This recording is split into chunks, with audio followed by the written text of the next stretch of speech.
Kitty. Kitty has to go.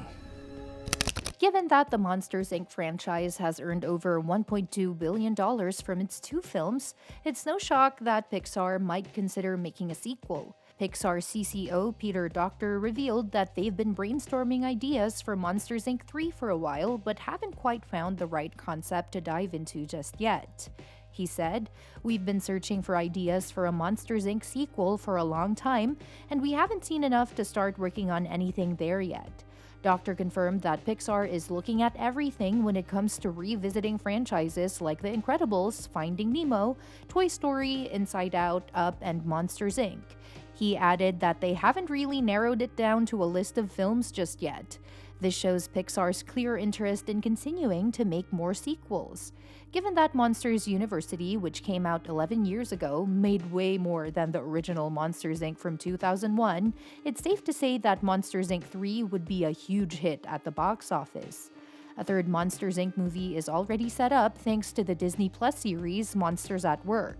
The show, which takes place after the events of Monsters, Inc., follows Tyler Tuskman, a recent graduate of Scare Major, as he's reassigned to the Monsters, Inc. facilities team during the company's shift from Scream Power to Laugh Power.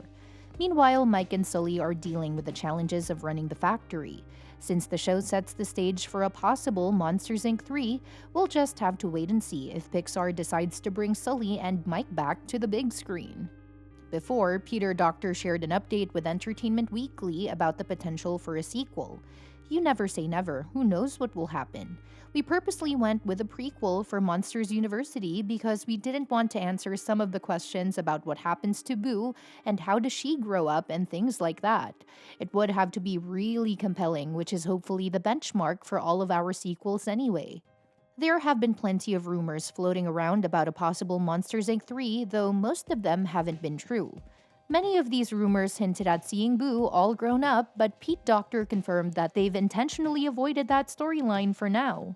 Interestingly, one of the original ideas for Monsters, Inc. involved a grown-up Boo interacting with the monsters she met as a child, kind of like the concept of Peter Pan. This could be something Pixar might explore for Monsters, Inc. 3 in the future. He said part of that idea was like a Peter Pan type thing where Wendy had been visited by Peter Pan as a kid and had sort of half forgotten who he was. On the flip side, Monsters, Inc. 3 could be Pixar's first horror film. Pixar has stuck to its signature storytelling style, which has earned them numerous accolades and captured the hearts of billions. But it's clear that change is inevitable, even for movie studios, and many agree that trying something different could be a great move for Pixar in the future. Pixar's Monsters, Inc. franchise might be the perfect way for the studio to shake things up. The original film taps into the classic childhood fear of monsters hiding in the closet at bedtime. And as it turns out, the kids are right to be scared.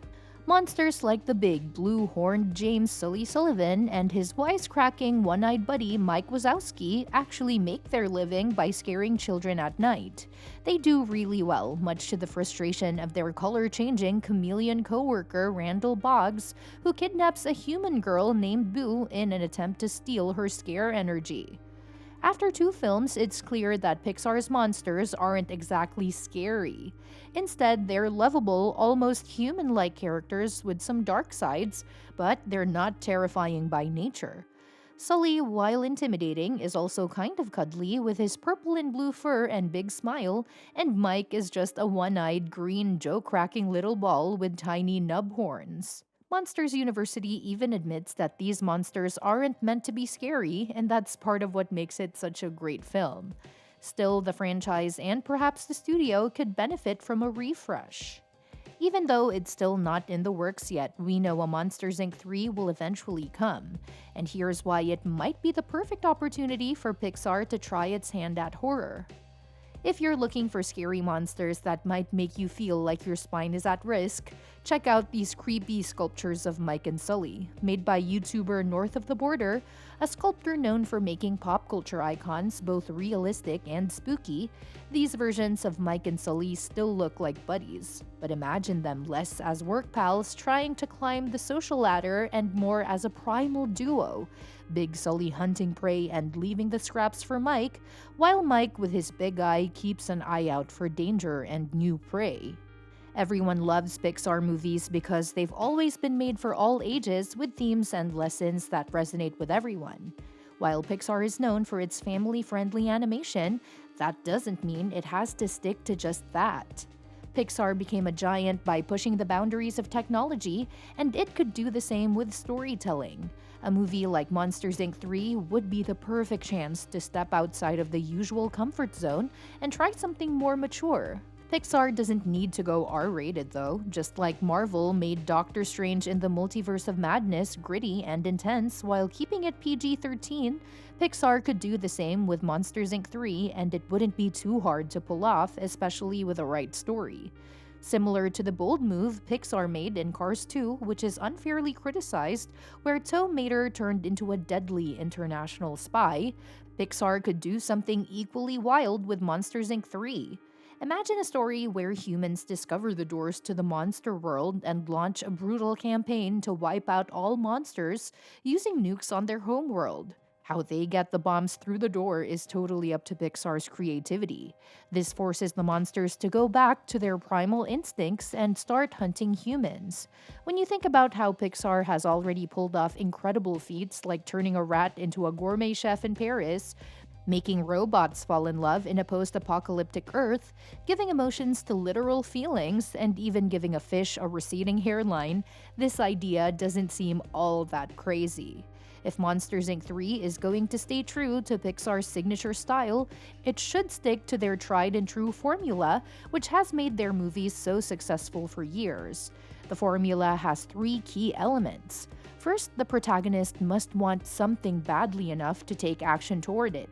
Second, an obstacle, usually the antagonist, must stand in the way of their goal. And third, the protagonist undergoes an emotional journey, growing as a person, which ultimately helps them achieve what they want. This formula has been the foundation of Pixar's unforgettable beloved characters, and for Monsters, Inc. 3, they already have all the ingredients they need. In this version of Monsters, Inc. 3, Sully and Mike lose contact with Boo after the human invasion, and driven by grief and desperation, they embark on a destructive rampage through the human military in the monster world, desperately trying to break into the human world.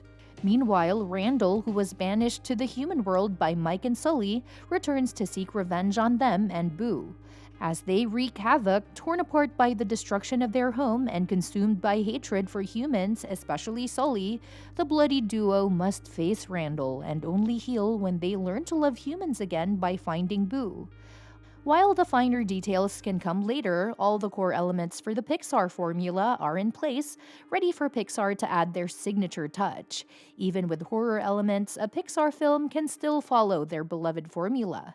Making Monsters, Inc. 3 a horror film would be a bold move for Pixar, but even if it's not purely horror, it could be a great way to test their classic formula and show how the company can expand and grow with its characters. I know this idea is wild. Pixar is known for its integrity, so unless they have the right idea for Monsters, Inc. 3 and the timing feels right, the movie might not happen. But as Pete Docter said, never say never. Well, that's it. What do you think? Would you be excited to see Monsters, Inc. 3 take a darker, more horror-inspired turn? Or do you think Pixar should stick with their classic formula?